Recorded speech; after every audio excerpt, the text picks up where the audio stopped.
We're in Lima, Peru.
Oh, hey party people.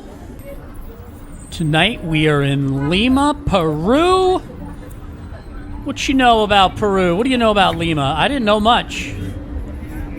I figured I'd go check it out. I was on my way down to the Paraguay, Argentina area. I was visiting family in New England. And it's far. It's far from New England all the way to Buenos Aires. It's a hike. I wanted to break the trip up. So I flew to Miami, and then I flew to Lima.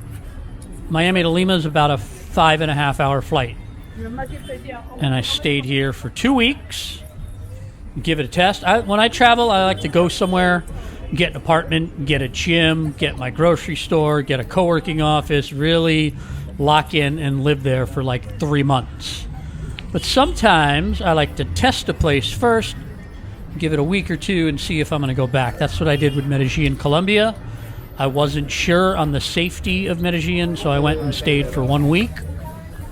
Said, okay, it's a little bit dangerous, but it's safe enough. I can make it work. And then I went back for 3 months. So that's what I'm doing here in Lima. I gave it 2 weeks. I got to say, I was pleasantly surprised. There's not much on Lima. If you go looking for YouTube videos on Lima, there's just not a lot of information about it, except that it's a big capital city in Latin America, and it's on the Pacific Ocean. But there's not much info about the nightlife. There's not much info about the people, about the safety. So I researched as much as I could. I said, well, the only way I'm going to know is to go check it out.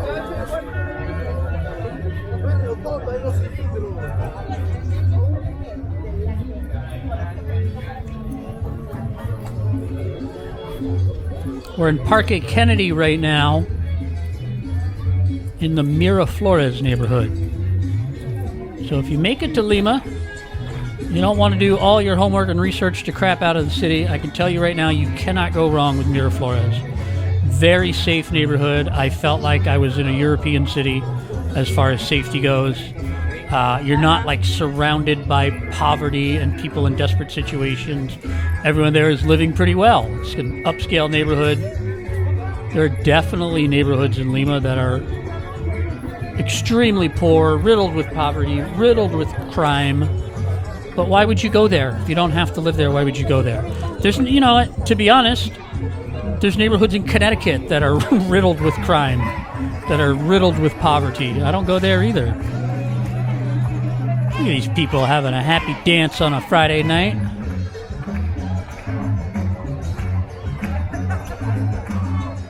I don't know exactly what's going on here, but I was here 2 weekends. I saw this both Friday nights in the park.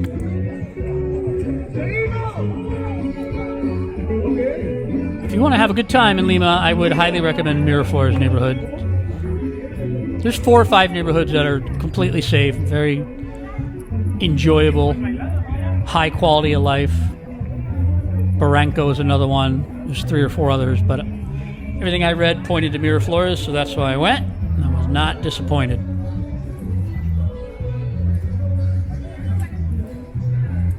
You'll see a lot of cats in this video. There's a bunch of cats that live in the park, and there's some sort of non-profit organization that takes care of them, feeds them, gives them water.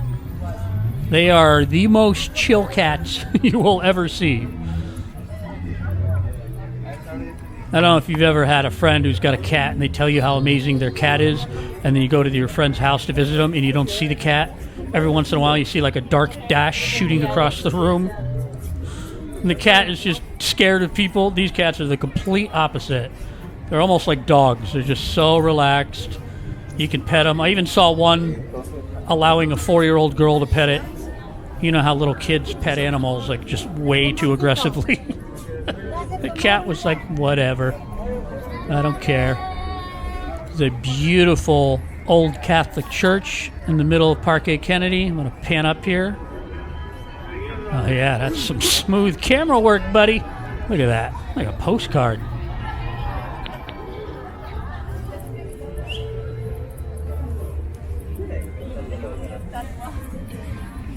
A lot of beautiful women in Lima, too. It's not like Medellin. Medellin, you walk down the street, as a single man, you are like breaking your neck. It is ridiculous. Every block, you see a girl where you're like, that would be the hottest girl in my life. She wanted to go out with me. It's not like that here, but there are plenty of beautiful women. It's just, you walk down the street, it's just like a normal slice of humanity. I had a couple of dates. Some very beautiful Peruanas. Nice girls. Muy amable. And it wasn't like Colombia. In Colombia, it's only a matter of time before the girl gives you some sob story where she asks you for money. Almost all of them pulled that with me. Even girls I'd gone out with 3 or 4 times, everything seemed fine. All of a sudden they got some story. Don't be that guy. Just say, I'm sorry, that sucks. Here's some recommendations. I'm all for charity, but you should not do charity work with girls you're dating. It's just a recipe for disaster. It's got sucker written all over it. I don't know what this was, a bachelorette party or a sports team.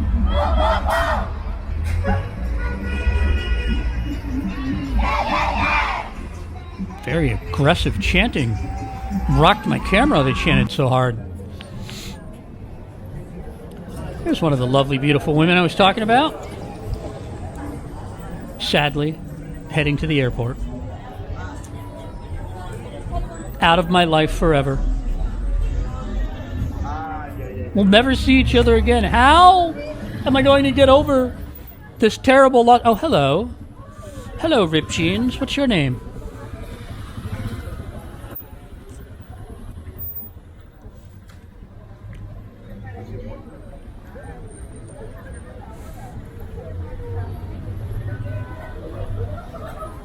We're right across from the park now. Parque Kennedy is over to the left. We're walking down, I don't know what it's called. I call it the main drag. Oh, hello, texter under a tree. And, that pole totally blocked me. All I can say is she was beautiful. She was beautiful, guys, and you missed it. Don't blame me. Blame that pole. I don't know why that pole had to be there. What, do they need lights in the city? Oh, hello. Ridiculous. We're headed to like the main nightlife district area. The nightlife district is fun. There's some great bars and clubs there, but it's really dense. I mean, if you blink, you'll walk through it. It's like 3 blocks. There's probably 25 different bars and clubs you can go to in those 3 blocks, but it's quick. It's not like sprawled out over like an urban core like you get in a lot of cities, like Malaga, Spain, like Barcelona's Gothic neighborhood or Born neighborhood. It's basically one street, and then there are a couple of bars off of that street as well, but the main thrust of the nightlife is on this street called Calle de las Pizzas, the pizza street. It has an official name, San something or other, but for all intents and purposes, everyone calls it Calle de las Pizzas.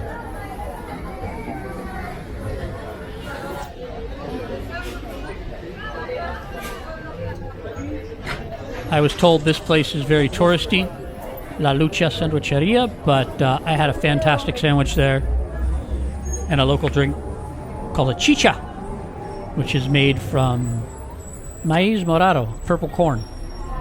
Here's a very exotic place called Starbucks. Don't know if you ever heard of them before. Also packed with beautiful women. Also packed all the time. I was never able to work out of that Starbucks because I could not even find a chair at a communal table. I'm sure there's other Starbucks in the city you could work out of, but I just found a local cafe instead.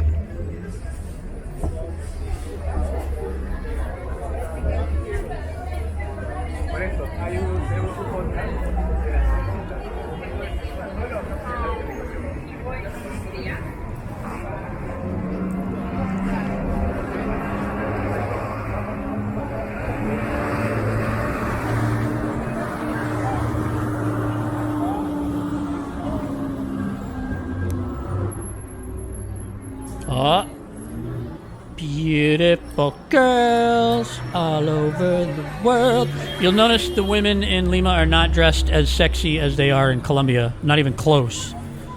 And a big part of that is the climate. I'm here in October, which is the tail end of their winter in Lima, and it's cold. It is a cold city. It's not like New England or Northern Europe, but it is jacket and sweatshirt weather all night and most of the day.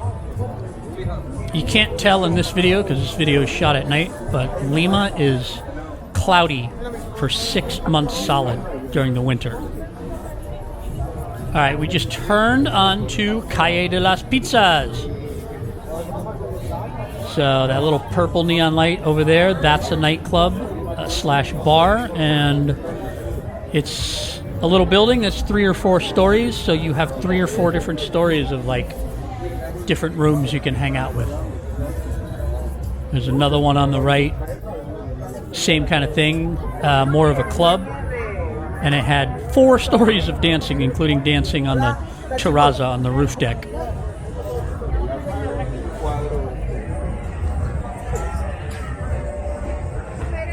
I mean, you can tell from this video how safe Lima is. You contrast this to some of my Medellin videos. I hate to say it, but you can read a book by its cover. You see people on the street, you can just tell who's like a creeper checking you out as a possible mugging victim and who's a normal person. It's not difficult to tell. I mean, the biggest problem I would say you have here is all these guys working the clubs are harassing you, trying to get you to come into the club. They're not bothering me because I have a camera. You see my camera. But if you walk down here by yourself, be 5 or 6 guys like, "Ah, amigo, ven acá." But that's minor. I've never really understood that. I've always been of the mentality, if your club is good, you don't have to have promoters outside begging people to come in. If your club is good, people are going to want to go there. If you've done your marketing right, done some outreach on social media, you know what I'm saying? As soon as I see someone on the street hassling me to come in, my immediate reaction is, no thank you. How good can it be if they're paying you to beg me to come in?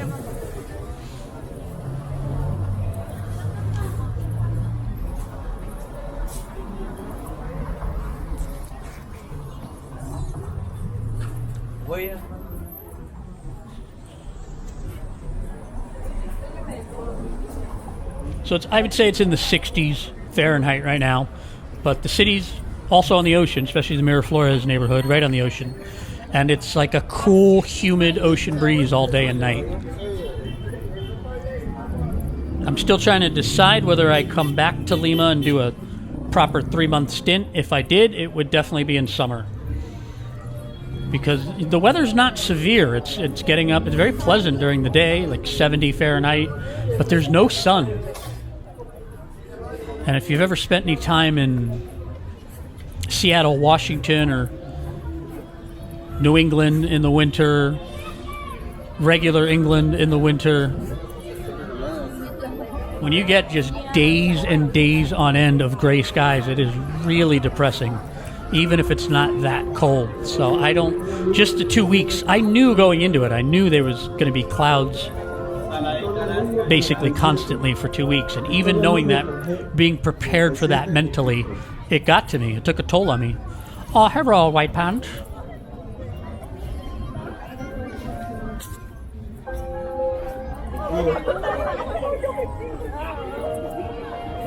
That was a hot mom. That's what that was.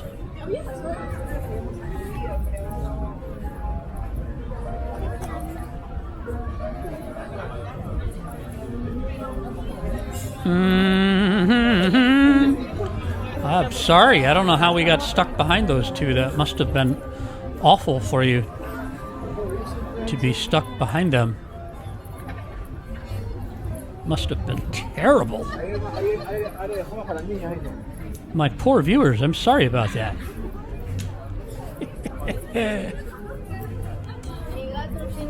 Very family-oriented culture in Lima, as in most of South America. 3 of the 4 girls I went out with had kids, had to get babysitters. Only one of them asked me to help with her babysitter money. She was like, I can pay for 2 hours. If we hang out more than that, can you help me out? I said yes. That seemed very reasonable compared to some of the demands for babysitter money I got in Medellin, Colombia. Colombia is full of rackets. You got to look out for that.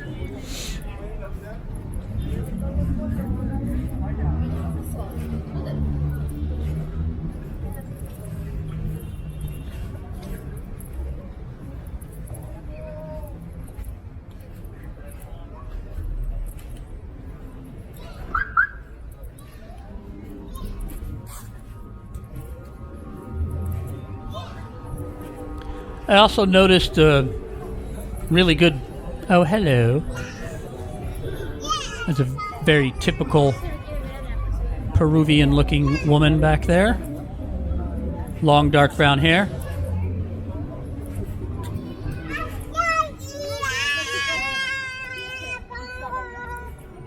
They don't have as much of the Spanish European genes here as the people in Colombia do. There's a lot more like the indigenous people genes, which is why Peruvians are so short.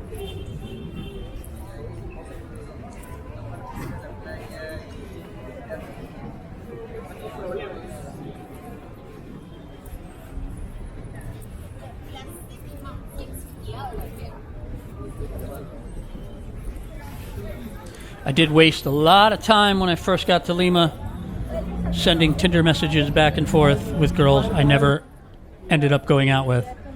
And I want to tell you guys where I erred. I want to tell you guys my mistake so you don't make the same mistake. I was like, I want to hit the ground running and get some dates set up. And I did, but I set too many up, and I set them up too far in advance. If you're going to get on Tinder or Bumble or the dating apps and try to go out with a girl, it's got to be like that night or the night after. Or if she can't do one of those nights, the night after that, ASAP. I was scheduling these girls like, how about next Thursday, which is like 5 days out. You can't do that. You know, there's like this momentum at play where you're texting back and forth and it's flirty. 3 days go by, 4 days go by, 5 days go by. That momentum's gone. And by that point, she's probably flirting with the next guy and excited about him and has momentum with him. So I learned a hard lesson when you're traveling, you land in a new place. Don't try to match with everyone the first night and get your 2 weeks of dates set up. Have enough matches that you can talk to, get 1, 2, or 3 days maximum set up, and then if you're not happy with one of those girls and want to see someone else, set up the next batch of matches and start talking with them. There's also another trap I found on Tinder is don't fall into this getting to know everything about a girl over text. Like, get them out or that's it. I mean, I think one of the biggest things that will help you as a single man. Not that anybody's asking me for advice, but I know my audience. I know there's no women watching this video. I think one of the biggest things that will help you as a single man is don't be afraid to walk away. No matter how attractive the girl is, if you feel it's going to become a waste of time, move on. There's too many other ones out there.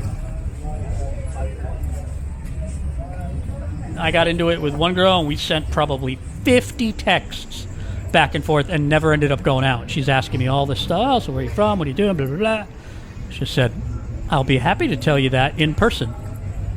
That's it. So, lesson learned.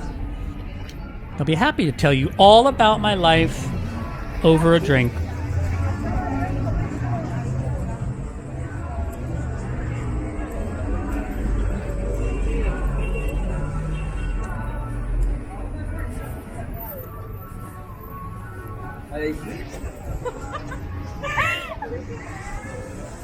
Also, if you're not sure if the girl is, how shall we say, working on the app, the question you need, the golden ticket, the question that will guarantee an answer to that. First of all, try to get them off the app first. Get them on the WhatsApp where they can talk freely. And then you say, ¿Qué buscas en la aplicación? What are you looking for in the app? And if they're working, they will tell you straight up. You don't say that, you might end up going out on what you think is a date, and it's not. So I don't ask that of everybody, especially if, she's 35 or older. Less chance of that. But if I have any question in my mind, you can ask them that. Because it's not as obnoxious as saying, are you a fill in the blank?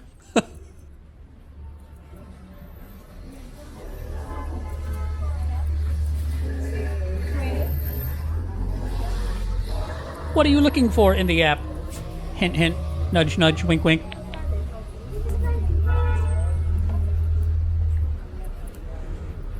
I'll be honest, I don't know where we are now.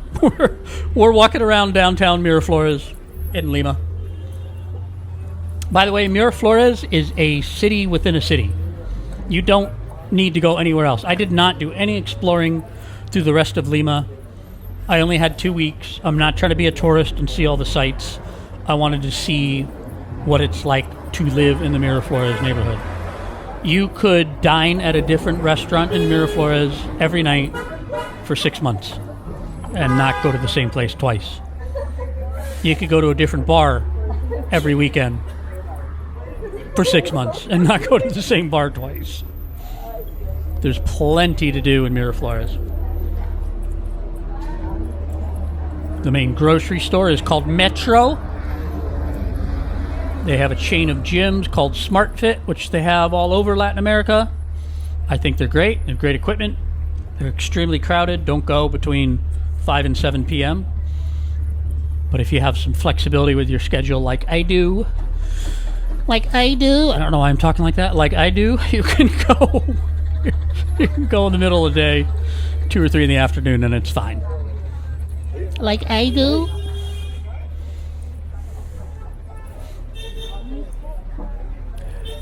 I don't know what those Visa signs are all over town. I don't know if Visa is sponsoring streets or what. It was very weird. There's one right ahead of us, but lots of the street signs had a Visa logo above them. So, South America, these governments don't have a lot of money. They don't tax their citizens to death like they do in Europe. Or they just don't have a giant GDP, so they don't have a lot to skim off of.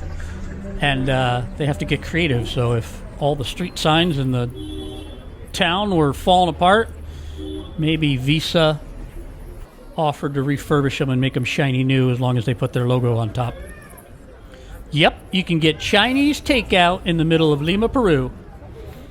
I did. Got myself a little box of fried rice and orange chicken. And a drink. I think it was $5 US. What is that in the States now? Like 16?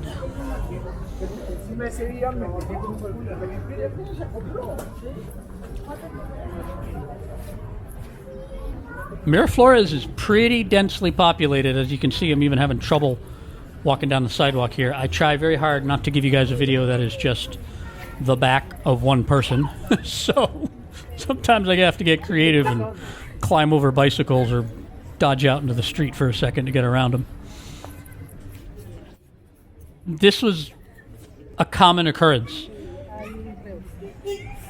Anytime I left the house, there were a lot of people on the sidewalk. The only time I didn't see that was when I left. Oh, hello. When I left early in the morning to get my Uber to the airport. But afternoon until way late in the night, 2, 3 in the morning, there's just people out. Also, if you want to get money out of the ATM in Lima, don't do it on Monday. Any other day is perfect. Monday, I saw huge queues, huge lines at all of the ATMs, no matter what branch. Big lines out the door and around the corner. Every other day, it was fine. So I don't know if people get paid on Friday or Sunday or Monday or something. There's like a rush on the ATMs at that time. You don't really need that much cash. I mean, I see something. I see somebody that just got done with yoga. Let's give chase. Let's give chase, shall we? I've gotten pretty good at subtly speeding up my walk speed.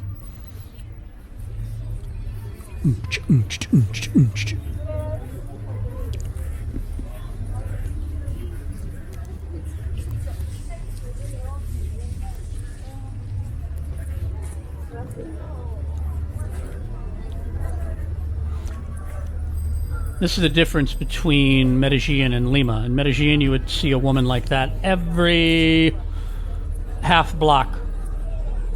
Here, it's like every 10 blocks.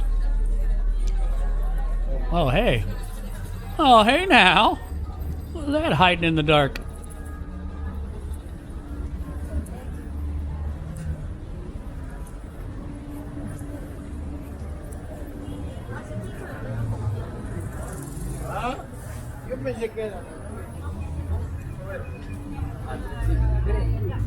And there she goes. You rewind. You can rewind 30 seconds if you want. I won't be mad at you. Just come back.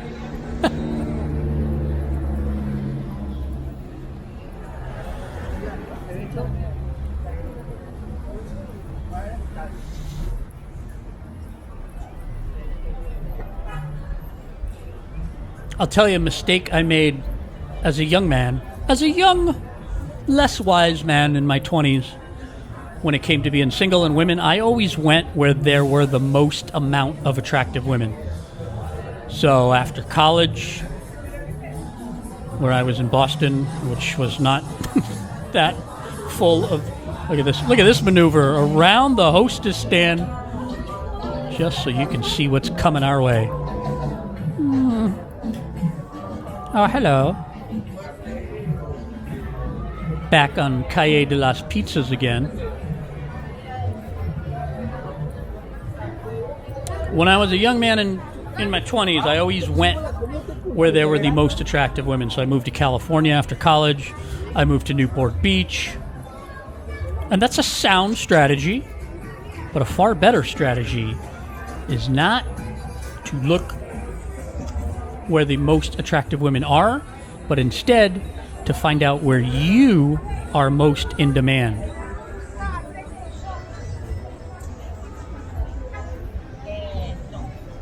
So there's not the volume of beautiful women here like you have in Medellin, but I was certainly in demand here. So for me, Lima was a very good option.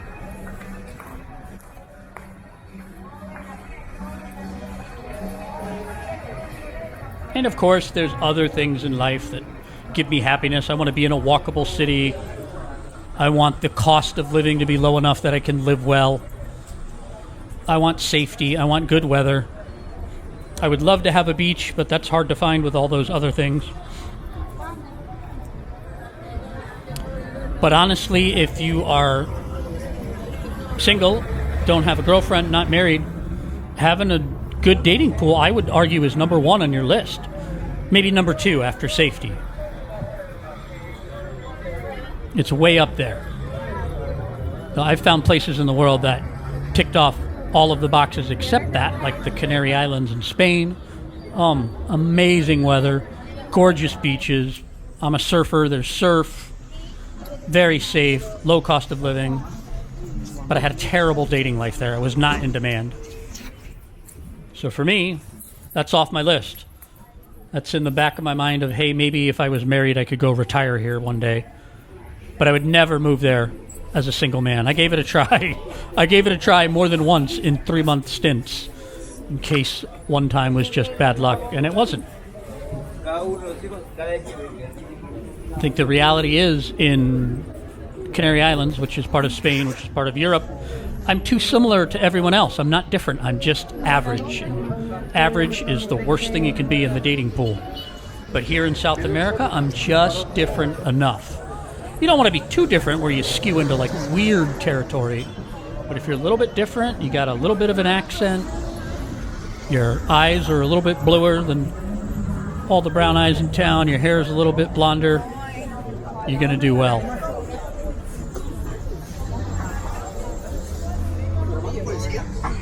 And I'm sure it works in reverse as well. I'm sure a South American man would have a certain appeal in Sweden or Germany, where everyone's blonde-haired and blue-eyed, because he'd be a little bit different and he'd have the accent.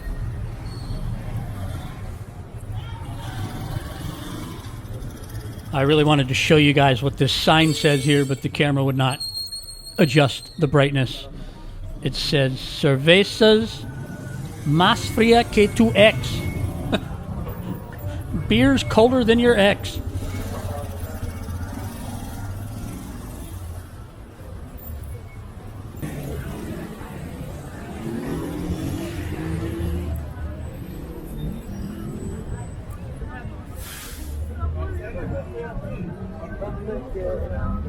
We are back at Parque Kennedy.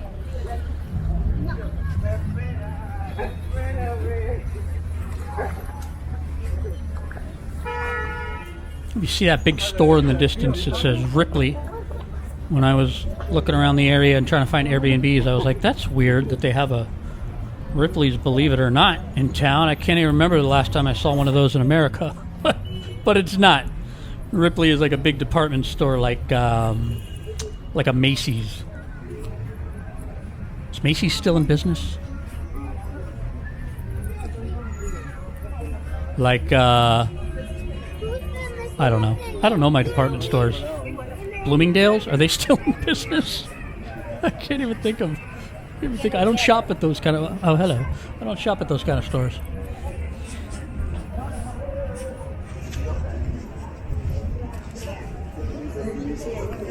Hola. ¿Qué tal? ¿Cómo está?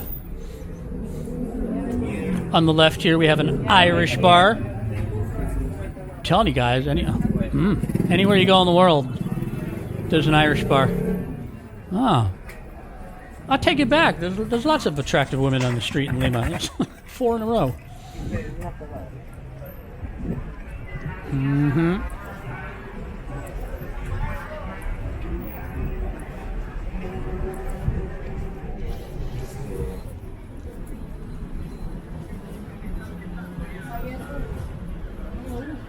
So in conclusion,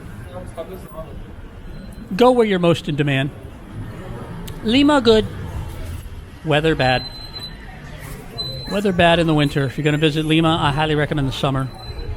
When I say winter and summer, I'm talking about like 6-month chunks. So for Lima, that would be any time from November to like April. I just missed it. I was here in October. Still cloudy, still cool.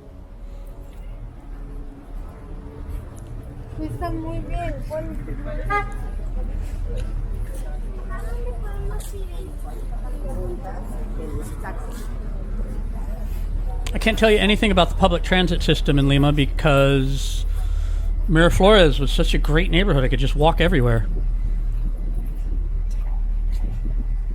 Uber to the airport was like 15 or 20 US dollars.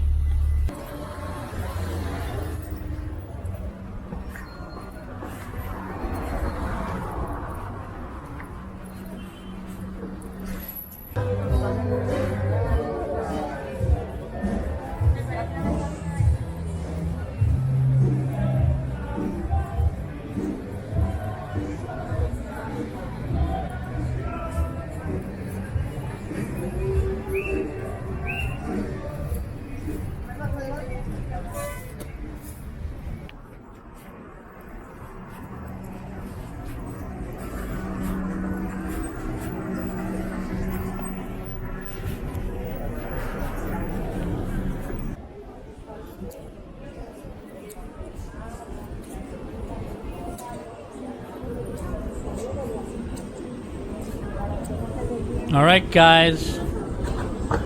That's about it for this one. I'll see you in the next one. Hasta la próxima, chicos.